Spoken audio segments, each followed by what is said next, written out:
This is how much the Clippers are depending on James Harden right now. Like, look at the points per possession on and off difference, Rick. James Harden, it's plus 12.5 efficiency differential, bro. James Harden is the unlikely last line of defense for basically what I think could be an NBA snowball effect. If you're new here, welcome in, and if you know me, welcome back. Thank you guys so much for supporting this channel. This is a more Kofie channel where we talk more about NBA. So the thing I'm talking about, the unlucky part, it doesn't really even stem from the Houston thing. Yes, the Houston Rockets missed 27 threes in a row. Yes, Chris Paul got hurt. I'm not even talking about that stretch, really. You know, James Harden tried his best being the number one option. He gave us some of the most powerful offensive seasons that I've ever seen in my life. It was a joy to watch James Harden just play like he was a video game My Player with like 60-point triple doubles, 50-point triple doubles. Seeing, I think, the best isolation score ever. It's hard to say. It's hard to be like, do you know how good you have to be at isolation for a coaching staff to look at the analytics of all their plays and are like, a James Harden isolation is the best play we have, better than everything, so we're just going to do that. And it worked for a little bit, and I think that 10-20 years from now we're gonna look at James Harden and look at him as the same way we look at like a Charles Barkley, you know, where it's like oh yeah, great player, doesn't have a ring to show for it, but I'm going to be like, that's totally fine, because look at the teams that he was playing against. Charles Barkley was playing against the Michael Jordan Bulls, and same with Patrick Ewing. All of those, like, I don't really blame. Sometimes a team is just, and we're not even talking about the Durant Warriors. So after that Houston Rockets era, James Harden sees that, like, the writing's on the wall for Houston, right? And it's not even, and I don't blame him. I know people often are like, yeah, the way he asked out was wild, which is fair. But, you know, he saw John Wall and Houston. I thought that John Wall and James Harden were going to be great at Houston, but James Harden, unhappy, and then ends up in Brooklyn, right? With Kevin Durant, Kyrie Irving, okay? And I think Harden, Kyrie, and Durant only played like 13 games together total. All right, they played a total of 16 games together. They went 13-3, okay? And we all talk about the Nets. Kevin Durant, he was one shoe size away from maybe even winning a championship, right? Gotta be a brutal way for the Nets to lose that. And that team just never played together.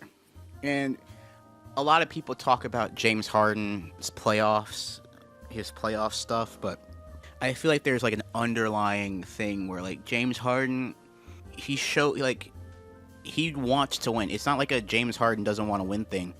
The guy played 53 minutes, all 53 minutes, on a grade 2 hamstring tear. That is insane to do. I don't know if you guys have ever messed up a hamstring, but a grade 2 is nothing to deal with. Like, playing basketball on that is it should be next to impossible. So I think the main theme here is that James Harden gave up being the pseudo number one option, right? Now Brooklyn doesn't end up well. James Harden wants out again, and at this point he's kind of getting labeled as like a team destroyer or whatnot. I don't really care about that part, but there was not really a trade market for him in terms of the fact, like, what are you going to give? Like, still a max player. What are you going to give for a max player that has wanted out on the last two teams that he's played for? And just by luck that there was a extra special subplot happening in Philadelphia where Ben Simmons, they made made the same amount of money and also wanted out of Philly. That was an unhealthy situation. And so they made that deal. James Harden ends up in Philly, and that was really exciting because James Harden didn't have to be the number one option. Again, he's in a situation where he doesn't have to be the number one option. And James Harden is one of those unique players where, yes, in Houston, he was he was the in fact number one. But he also led the league in assists one year, I think. Like, James Harden is I don't think James Harden gets enough credit for being as good of a passer as he is. So when James Harden got to the Philadelphia, we're like, oh snap, James Harden and Joel Embiid, the pick and roll stuff, that's gonna be fun. Like that's the best pick and roll partner that Joel Embiid could possibly have. So then we get to the Philadelphia 76ers, and they lose, like the first year that Harden's there, they lose in 6 to the Miami Heat. And the next year they lose in 7 to the Boston Celtics. And both of those playoff series, compared to the Philadelphia 76ers expectations, had to have been disappointing, right? And the thing is that as a James Harden fan, you always notice when James Harden has to be the scorer versus like he can like be the assist man because his playmaking is just as good.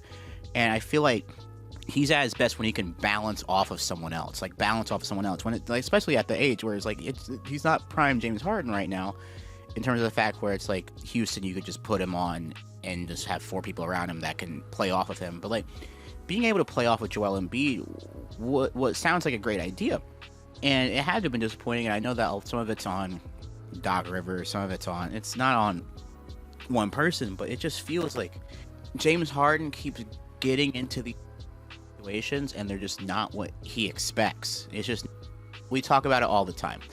Now, the main thing here is that Kawhi Leonard, the main reason why I feel like the Clippers do the load management thing with Kawhi Leonard is to have him be able to play in the playoffs.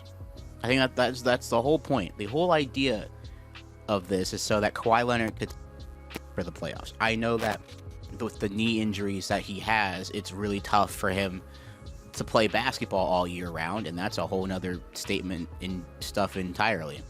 So the whole idea of all of this, especially in 2023, 2024, is for the Clippers to have a fully loaded playoff squad by the time that they get there. So they have, at this time, they have Harden, Paul George, Zubac, Terrence Mann, Norman Powell, Kawhi Leonard, Russell Westbrook, Amir Kofie, PJ Tucker, and Mason Plumlee included, and then we have Bones Highland as well. So the thing here is that Kawhi Leonard only plays 2 games in these playoffs, which again, the whole point of the load management stuff, and I'm not faulting anyone for it, but the idea of the load management stuff is that Kawhi Leonard will be able to play all of the games in a series. But no, not again. And then James Harden has to go back and put on the number 1 scoring role, be the carry that he is. And this team went on to lose in 6 to a tough Dallas Mavericks squad that went on to make the NBA Finals and lose in 5. And they have their own whole subplot going on. But the entire thing is that James Harden keeps coming to these teams to not be the number 1 option, and then keeps finding himself having to be that number 1 option. And even the second season with the Clippers, last season, okay? Once again, the team wins 50 games. Once again, the team is stuck in a long battle with the Denver Nuggets, another tough Western Conference opponent, in the first round. And they lose in 7.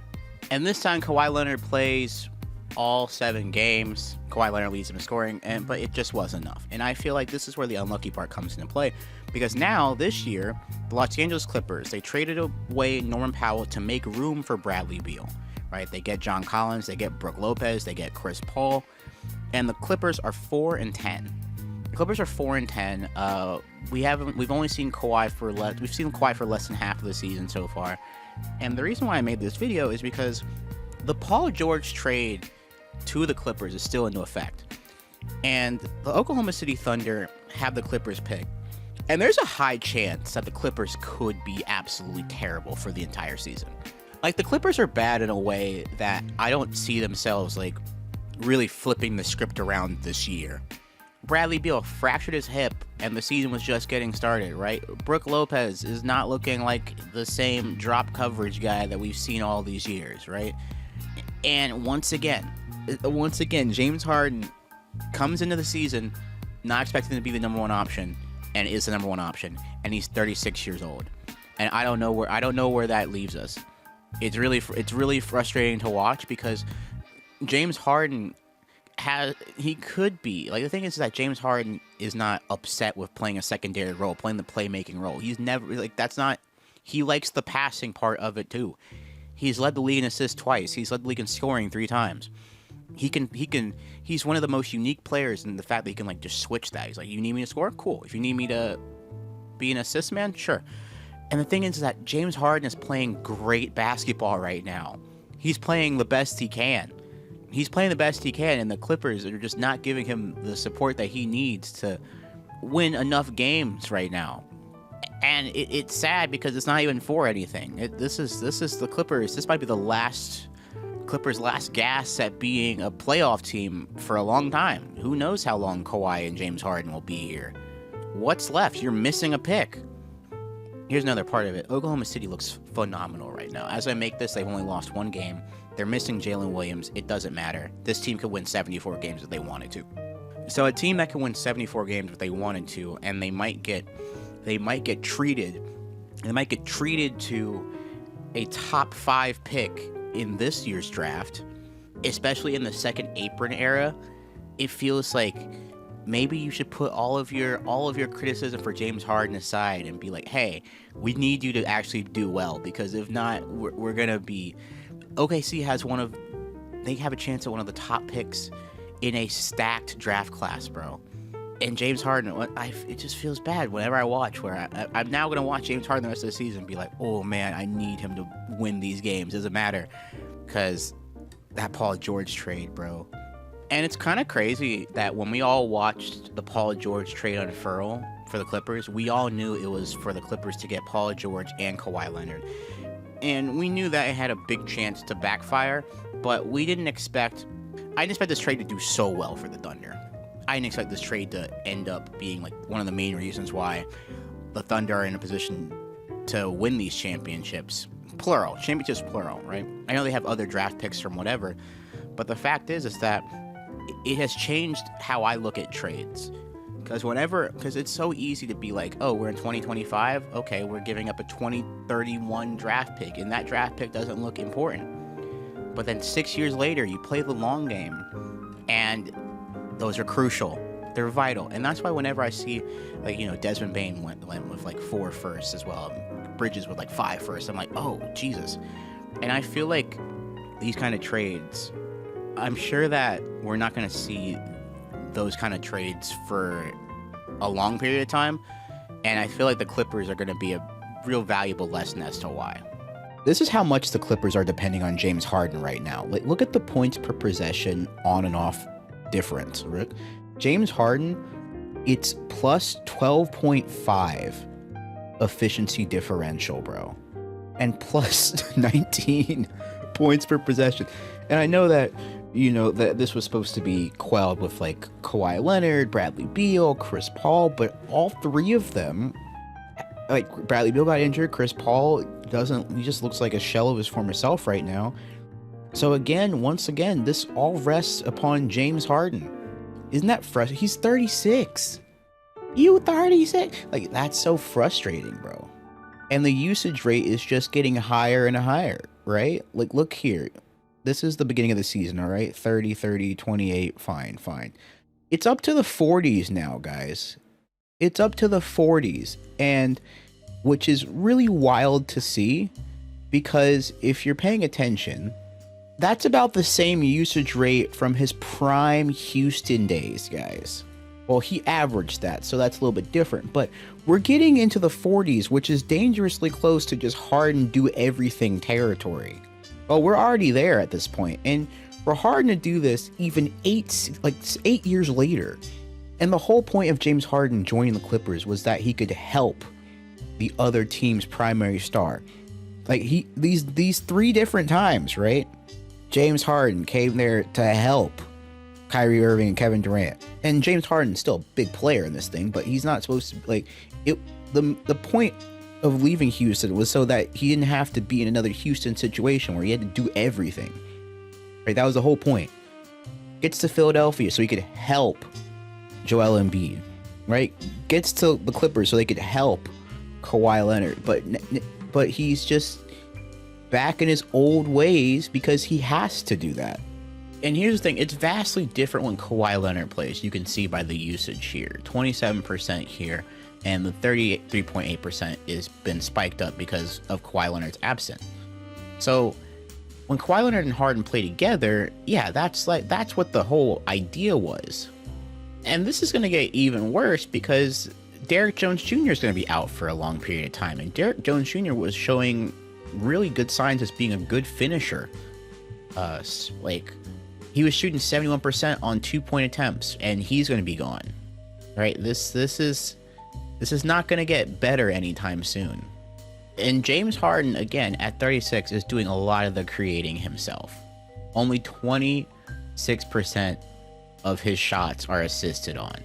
Only 26. He's doing all of this at 36 years old, guys. And this might go under the radar because the Clippers are dog water this year, but I won't forget this. And the thing is that they're doing this with not elite 3-point shooting. Really. I mean, you have Kawhi, who's at 41%, but again, he's only played 6 of the 14 games. So then you're left with Bogdanovic, who's shooting 32%. I think Bogdanovic could get better for sure, but you're not left with a lot of 3-point shooters here. So this Clippers team, man, it's not looking good, and especially with the Chris Paul numbers are like heartbreaking to see.